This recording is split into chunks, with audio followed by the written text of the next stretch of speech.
Assalamualaikum warahmatullahi wabarakatuh. Halo teman-teman semuanya, selamat datang di video learning mata kuliah Teknik Isolasi dan Perbanyakan Agensia Hayati.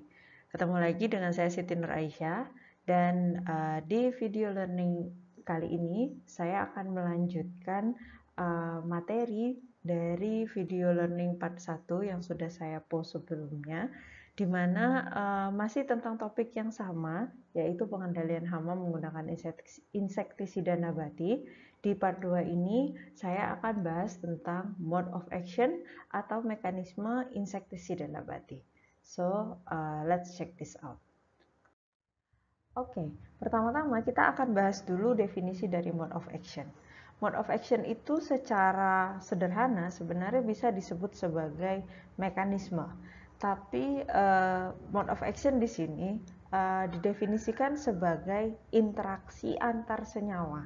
Jadi interaksi biokimia yang spesifik yang dibutuhkan oleh salah satu dari kedua senyawa yang berinteraksi untuk bisa menghasilkan efek yang diinginkan atau diharapkan.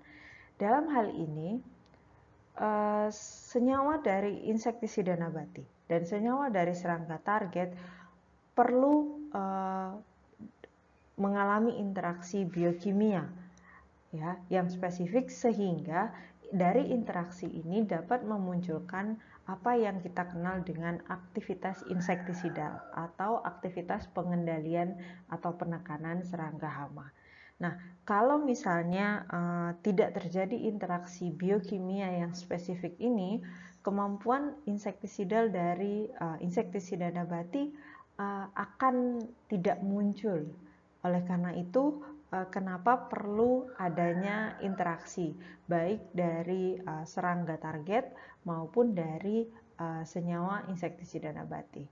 Nah, aktivitas insektisidal ini bentuknya macam-macam, ya, efeknya juga berbeda-beda, di mana ada beberapa tipe efek insektisidal atau aktivitas insektisidal yang biasanya dihasilkan oleh senyawa insektisida nabati.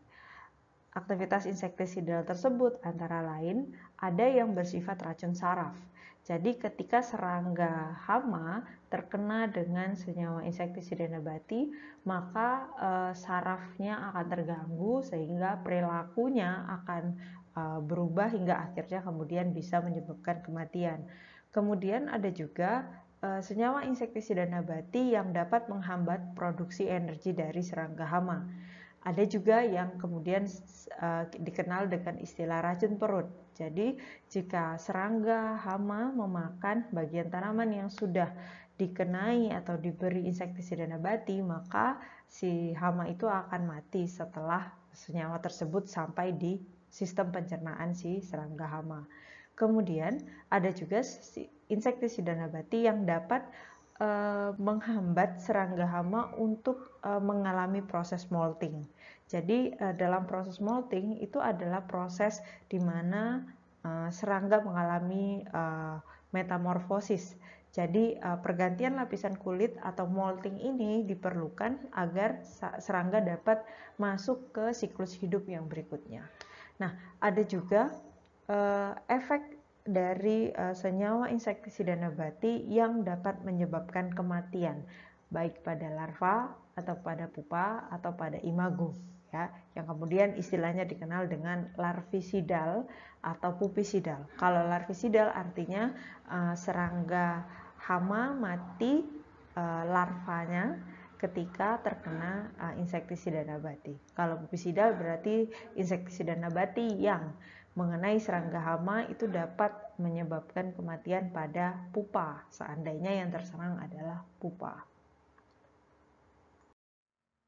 Nah, teman-teman semua, ini adalah tabel yang menggambarkan tentang berbagai tipe mode of action dari sejumlah kelompok senyawa yang umum digunakan sebagai insektisida nabati. Nah, dari mode of action tersebut kita bisa lihat bahwa masing-masing kelompok senyawa itu punya mode of actionnya tersendiri. Contoh seperti nikotin yang dihasilkan oleh tanaman atau tumbuhan tembakau. Nah, nikotin itu memiliki mode of action sebagai racun saraf.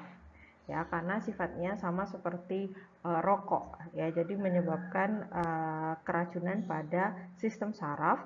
Dan biasanya serangga targetnya itu yang sudah dilaporkan adalah jenis apit, trips, dan ulat bulu. Nah, tapi ada juga beberapa yang sifatnya adalah racun kontak, jadi kontak poison, seperti contohnya minyak atsiri yang dihasilkan oleh beberapa tumbuhan seperti mimba, kemudian mint, kemudian rosemary, atau seperti thyme misalnya. Nah, minyak atsiri dari tumbuhan-tumbuhan ini terkenal sebagai racun kontak ketika terkena pada serangga. Contohnya serangga seperti ulat bulu, ulat kubis, apit, kutu putih, dan keong. Nah, ada juga senyawa yang dapat menghambat produksi energi dari serangga. Contohnya adalah kelompok senyawa rotenon yang dihasilkan oleh akar tanaman deris. Ya, ada juga yang sifatnya racun perut seperti rhiania, atau yang sifatnya racun sistemik. Racun sistemik itu artinya dia harus dimakan terlebih dahulu, kemudian akan menyebabkan masalah di keseluruhan metabolisme dari si serangga. Dalam hal ini, racun sistemik itu cenderung menyebabkan terhambatnya proses pergantian lapisan kulit pada serangga, sehingga serangga tidak bisa masuk ke siklus hidup berikutnya. Contohnya adalah senyawa azadirachtin yang dihasilkan oleh daun mimba. Nah, tapi ada juga serangga yang bisa mati, larva dan pupanya atau imagonya akibat terpapar oleh sejumlah senyawa sekelas tanin, saponin, flavonoid ataupun alkaloid dari daun kirinyuh misalnya, atau Comolena odorata. Nah, teman-teman, sekian penjelasan dari saya terkait mode of action insektisida nabati. But wait, jangan kemana-mana dulu, karena video learning ini masih ada kelanjutannya loh. So, pastikan teman-teman tonton video learning part 3 untuk dapetin informasi yang lebih banyak lagi terkait penggunaan insektisida nabati dalam pengendalian hama tanaman. Terima kasih untuk semua yang sudah meluangkan waktu menyaksikan video learning ini. Kalau kamu suka video learning ini, please give your like. Jika ada yang mau ditanyakan, ada yang ingin didiskusikan, feel free untuk sampaikan pertanyaan kamu di kolom komentar di bawah ini. Dan last but not least, please subscribe channel ini. Terima kasih untuk semua yang sudah menyaksikan. Sampai ketemu lagi di video learning berikutnya. Assalamualaikum warahmatullahi wabarakatuh.